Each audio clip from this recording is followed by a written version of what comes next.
Good evening, feeble-minded Earthlings. Welcome to another episode of the Intergalactic Review. My name is Imperial Starbeast, and if you're receiving this transmission, it's because I've taken over your mind, and we are now interacting as one. Tonight I'd like to talk about Planet of the Apes. The film opens with an astronaut crew on a mission to populate a new planet in the depths of space. After their spaceship crash lands, the astronauts wind up on a strange and desolate planet. As the crew members continue their search for life, it's not long into their journey when they stumble upon a frightening discovery, a society in which apes have evolved into the dominant species with human-like intelligence and speech. What's worse is that all signs of human life have devolved into mute creatures wearing animal skins. I leave the 20th century with no regrets. The stunned trio witness a governing simian class that's highly intelligent and can both walk upright and talk. Their society has an established class system and political structure, as well as state-sponsored religion run by the Ministry of Science. As the astronauts find themselves part of a devalued species, they become trapped and imprisoned by the theocratic Society of Apes. Written by Michael Wilson and Rod Serling, Planet of the Apes stars Charlton Heston, Rodney McDowell, Kim Hunter, Maurice Evans, James Whitmore, James DeLay, and Linda Harrison. Producer Arthur P. Jacobs bought the rights of the Pierre Boulez novel before its publication in 1963. Jacobs pitched the production to many studios but was passed over. To convince 20th Century Fox that the book could be adapted to film, he shot a brief test scene using early versions of the ape makeup and Charlton Heston as Taylor. Arthur managed to convince Fox Vice President Richard D. Zanuck to greenlight the film.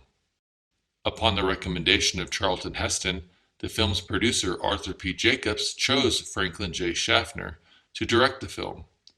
Schaffner loosely based the film on the novel Monkey Planet, with subtle changes including the ape society being less advanced, and therefore less expensive to depict on film.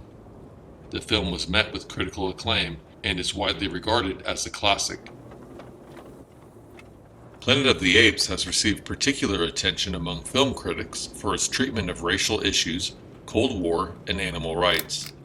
A recurring theme presented throughout the film conveys a message that mankind is a nuisance and should be hunted down and destroyed. This is presented throughout the film by Dr. Zaius, played by Maurice Evans, an orangutan leading member of the Ape National Assembly, Minister of Science, and also Chief Defender of the Faith. Zaius is leery of Taylor, played by Charlton Heston, and reluctant to allow him to have a platform to speak. Taylor's fight to overthrow the government and win back his freedom is compelling, and I found myself arguing alongside him throughout the film. The three astronaut survivors are seen as tiny specks traversing the terrain in search of life. Taylor's portrayed as a strong leader, often bickering with his fellow astronauts about his motivations to go on the expedition. He uses his cunning and wit to convince others to listen to him. His fight to convince the ape government that humans were once the dominant species is compelling. Not all simians on the planet treat humans like stray animals. Two chimpanzees, both animal psychologist Zero, played by Kim Hunter, and Surgeon Galen, played by Wright King, are eager to study Taylor and his unique ability to convey intelligence as they treat the throat injury that renders him temporarily mute. While shooting, Heston came down with the flu and was gravely ill. Producers thought his hoarse throat added to what his character had been through. This is apparent when Taylor finally gains back his ability to speak.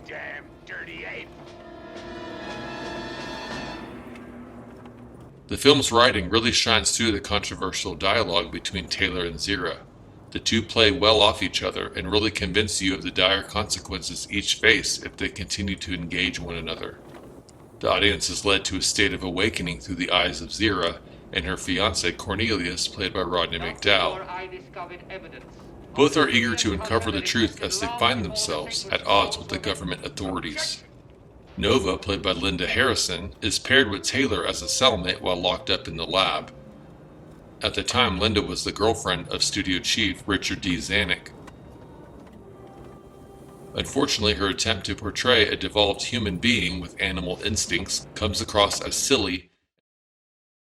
She's often dragged around from scene to scene with the sole purpose of Taylor needing someone to mate with. It's the success of the character interactions that sell the suspense and drama around the movie, and I can see how early screen tests were needed to convince producers that the movie would be engaging in this regard. Filming began in May of 1967 and wrapped in August. Most of the early scenes of the desert-like terrain were shot in northern Arizona near the Grand Canyon. The Ape Village interiors and exteriors were filmed on the Fox Ranch. The organic nature of the Ape Village is distinct and works wonderfully well on film. The ship didn't have a name on set, but was later dubbed Icarus. The ship went on to star in the sequel movie and had a cameo in the short-lived TV show. The concluding beach scene were filmed on a stretch of California seacoast with cliffs that towered 130 feet. Reaching the beach on foot was virtually impossible, so cast, crew, film equipment, and even horses had to be lowered in by helicopter. With its groundbreaking makeup design created by artist John Chambers, Planet of the Apes is a masterpiece in cinematic creature effects. Using prosthetic makeup skills he acquired while creating limbs for disfigured World War II veterans, Chambers spent many hours at the zoo studying apes in order to create the right facial expressions. Actors went through many hours of hair and makeup prior to shooting each day. Due to the heavy makeup and long session work, Edward G. Robinson, who was initially scheduled to play Dr. Zaius, backed out before principal photography. The ability for actors to convey emotion through the many layers of prosthetics took a lot of practice. The over-exaggeration of the simplest movements was required to add to the believability of the effect. During filming, Chambers held training sessions at 20th Century Fox Studios, where he mentored a team of makeup artists.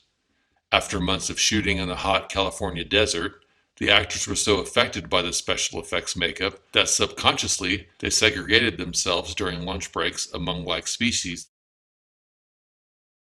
It's also rumored that Rodney McDowall would often drive home with the makeup, surprising those he encountered on the highway. The scale of a movie like this was a huge undertaking for Fox. On paper, a movie with talking apes on an unknown futuristic planet sounds cheesy and silly, but the production team did a wonderful job creating magical sets among natural environments. The beginning of the movie is full of amazing establishing shots of enormous canyons, deserts, and waterfalls. Conveying the scale of this environment was done by contrasting the astronauts as tiny specks in the distance of rock cliffs and endless sand. The end result works extremely well, taking you to an alien planet that's familiar and spooky at the same time. Jerry Goldsmith's score is known for its avant-garde compositional techniques, as well as his use of unusual percussion instruments. Goldsmith also utilized a 12-tone musical technique, where the violin part uses all 12 chromatic notes to give an eerie, unsettled feel to the planet. The final results are disorientating and mirror the sense of placelessness. The Planet of the Apes is one of the best films of 1968, applauded for its imagination and its commentary on a possible world turned upside down. Pauline Kael called it one of the most entertaining science fiction fantasies ever to come out of Hollywood. The film won an honorary Academy Award for John Chambers for its outstanding makeup achievement and was nominated for Best Costume Design by Morton Hack and Best Original Score for a Motion Picture.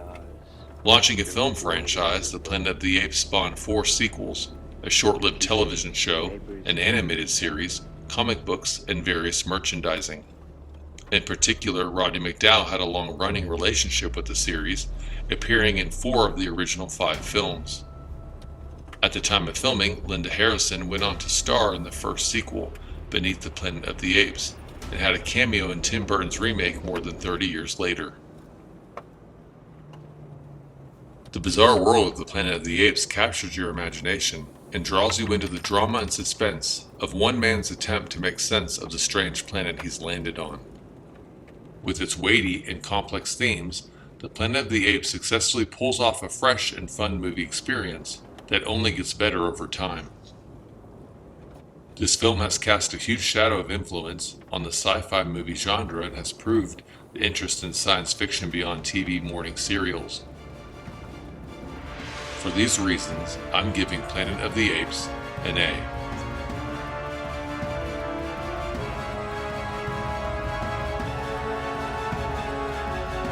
Thank you for participating, and please stay tuned for more sci-fi movie reviews.